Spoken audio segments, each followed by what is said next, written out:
So before you hear, there are two knives on this black table that you probably can't really see them. Doesn't matter. I'm showing them to you. My everyday standby, my all black paramilitary 2, and this is my newest acquisition, which Glock 17 Ninja. Every single time. It's annoying. Glock 17 Ninja gave this knife to me. I have, as I do with most things, modified it a little bit. I think it's better. You may not. It's okay. Well, all black. This is a DLC coated blade, very heavily used. You can see there's not a lot of marks on it. Very amazing finish DLC. This stuff is incredible. S30V, my favorite blade steel compression lock, which is my favorite. I really like G10. I like the weight. I like the size. It fits in my pocket really nice. It's nice and thin. That's basically the gist of why this is always in my pocket. So I got this knife, I think a week ago, and it hasn't left my pocket until it's outside of being used, so it's in my hand. It's been in my pocket the entire time. I did modify it though. As you can see, the blade is not black. It's actually way awesome looking. I really hope this will show up in the camera. There's a really heavy stone wash on it. Yes, all the insignias, Recon 1 and Cold Steel are all still there. And there's a really heavy stone wash on the blade. I'm not even sure that that's going to show up just how heavy the stone wash is with my terrible lighting. Let's try something else. You can kind of see the stone wash there. But all these ridges, all these corners have some gloss to them, some shine.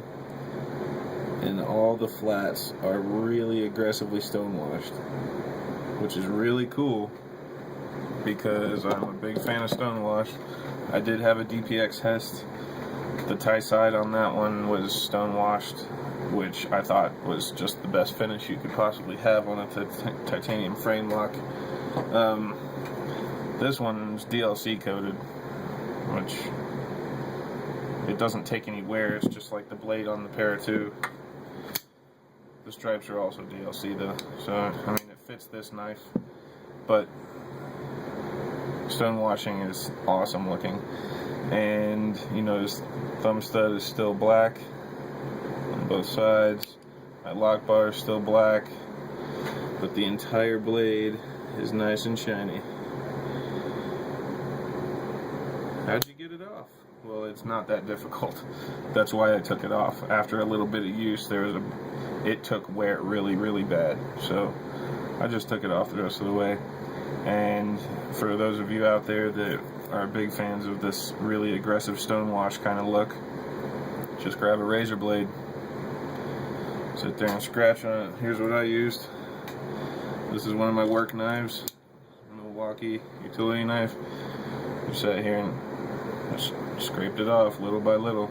I did take it apart, so all underneath, inside the pivot and everything is all nice and shiny. It's really smooth now. It's even smoother than it was, and the pivot is actually tighter than it was. And if you do plan on doing this, there's a flathead screw mark on this side of the thumb stud, and it comes apart. Really? Jeez. It looks like it's threaded, but it's not. The thumb stud does. It's not threaded.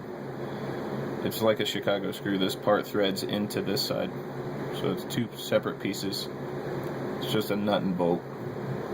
Very slick design. Very easy to take apart, very easy to put back together, and very sturdy while it's on there.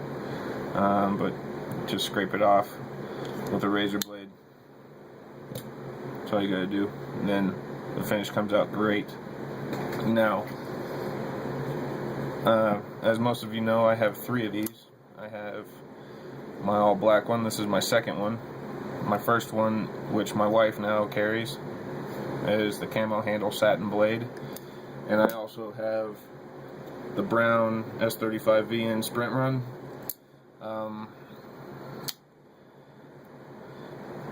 This is my favorite knife. Not this one specifically. I mean, the paramilitary 2 is my favorite knife. Now, the only reason I'm bringing that up is to put it into perspective. This one does have a finish on it. There is a coating on here, but I have also carried a satin one for a couple years before I gave it to my wife, and I bought this one. This knife has never had any sort of form of rust on it in any manner at all. Neither has my camo and satin bladed one. No rust ever, anywhere. And that's over a couple years of being in my pocket while mowing the grass in Florida. I mean, I'm sweating all over the place. The air is sweating on me because it's so humid, and it's like 95 degrees out, 95% humidity. Very, very harsh conditions for a non-treated version of this knife, non-coated blade. This one has been in my pocket for a week. I do work outside all day long. I'm outside on my feet all day, so I do sweat. It's been in the mid to high 90s for the past week, so this thing gets plenty of sweat on it. And I just noticed today for the first time that back here underneath the thumb stud right there, and a couple little spots in the serrations, and a couple little tiny spots right out here on the flat of this hollow grind here, there were a couple surface rust marks. As far as I knew, AUS 8A was just as stainless as VG10, and VG10 is pretty much the most stainless steel that I've used on a knife. I've had this stuck in no, it wasn't this one. It was my blue one that I used to have. I had a blue Endura, just like this one, but a blue handle. I stuck it in the dirt outside in Florida. Again, this was a couple years ago. Stuck it in the ground, and I forgot it there for 3 days. Pulled it out of the ground, rinsed it off underwater, and there was not a single bit of rust on it. That's a very, very harsh test. It's being rained on. It's in really moist dirt, full contact around the entire blade, as well as it's Florida. I mean, there's a high salt content you got in the air just naturally, because at least where I lived in Pinellas County, it's a peninsula within a peninsula, so it's saltwater all the way around you, so it's in the air. So very harsh conditions. Having this same type of blade, not this exact same one, stuck in the dirt for a few days. I think it was 3 days, I'm pretty sure. And I didn't get a single mark on it. I live pretty close to Denver. It's incredibly dry here.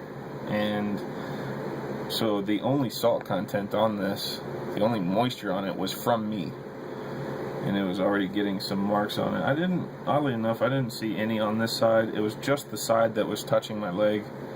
Like, it's in my pocket like this. This side's to the outside, and this side is up against my leg. So it was getting some right in here, right behind the thumb stud, as well as a couple little spots up here.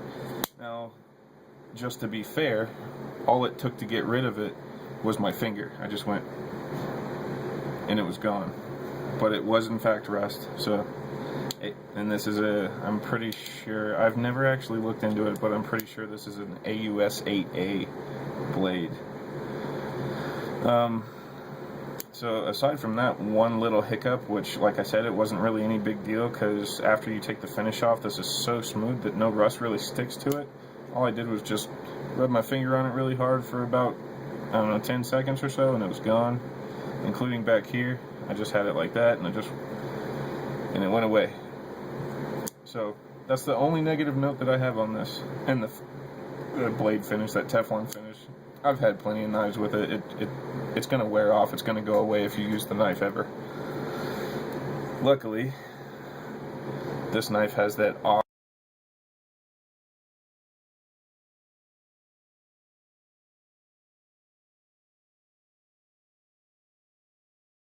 thing to compare, this is definitely a bigger knife than the Para 2.